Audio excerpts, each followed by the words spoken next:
dari kelompok 6 ingin mempresentasikan atau memvideokan hasil diskusi kami, yaitu tentang teori investasi. Penjelasan materi teori investasi yang pertama akan dijelaskan oleh Norma Sari. Investasi adalah salah satu faktor strategis dalam kegiatan perekonomian. Investasi juga bisa disebut dengan penanaman modal. Aktivitas penanaman uang atau modal atau aset berharga untuk tujuan memperoleh keuntungan. Pihak atau orang yang melakukan investasi Jenis investasi yang akan disampaikan oleh Velia Princesa. Jenis-jenis dari investasi yaitu ada yang pertama ada deposito, yang kedua ada saham, yang ketiga ada obligasi, dan keempat itu ada reksadana.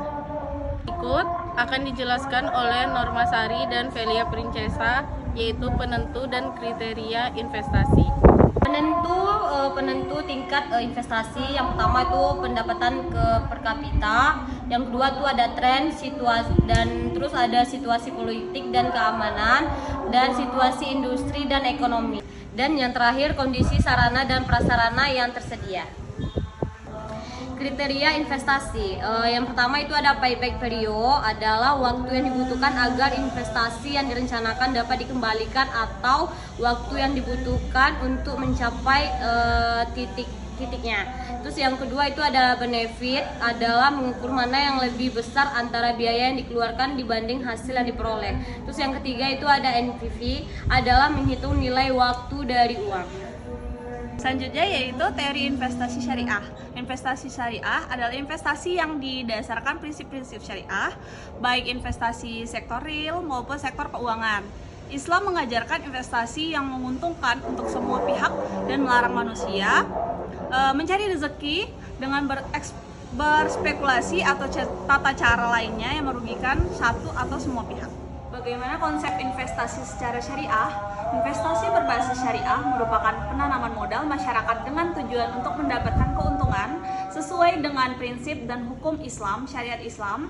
Inilah yang menjadi pembeda investasi jenis ini dengan investasi lainnya. Kesimpulan dari hasil diskusi kelompok kami, yaitu kelompok 6, yaitu perkembangan investasi syariah di Indonesia tak lepas dari pengembangan syariah nasional, baik dari aspek kelembagaan keuangan syariah dan infrastruktur pengunjungnya, kalian dan perangkat regulasi, serta sistem pengawasan dan literasi masyarakat terhadap layanan jasa keuangan syariah.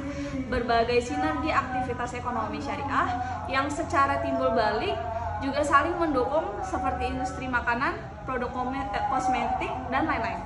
Berikut ada sesi tanya jawab yang akan disampaikan oleh Paula dan Velia. Investasi apa sih Kak yang bagus untuk menjalani? Pada dasarnya ada berbagai jenis investasi, yaitu ada obligasi, ada saham, reksadana, dan lain sebagainya. Tapi kita harus cocokin dulu sama kebutuhan kita nih. Kebutuhan kita tuh untuk apa, dan semua jenis investasi itu pasti ada resikonya. Kita harus tengok dulu kita tuh cocoknya di mana, terus resikonya kita tuh bisa nggak terima untuk resiko jangka panjang atau kedepannya gitu. Terus baru kita bisa tentuin jenis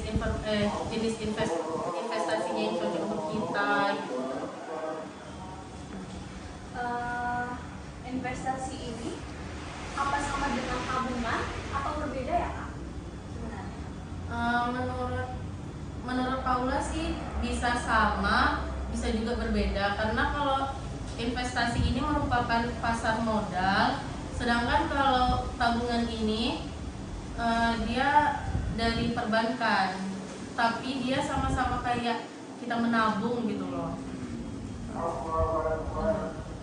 Dilihat dari perbedaan investasi dan tabungan, kalau tabungan itu kayak memiliki sifat return lebih kecil karena dia sifatnya tuh hanya sebagai tempat parkir. Kalau misalnya investasi itu sebagai tempat pengembangan dana kita.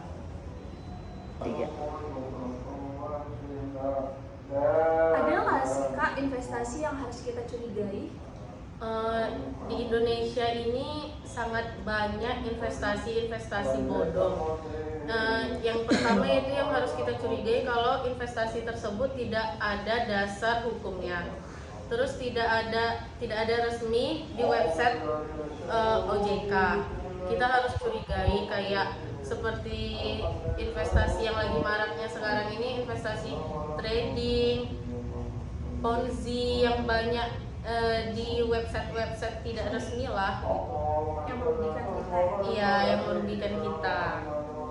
Bagaimana sih Kak cara kita tuh supaya bisa menghindari investasi yang seperti kayak gitu, kayak bodong dan lain-lain sebagainya?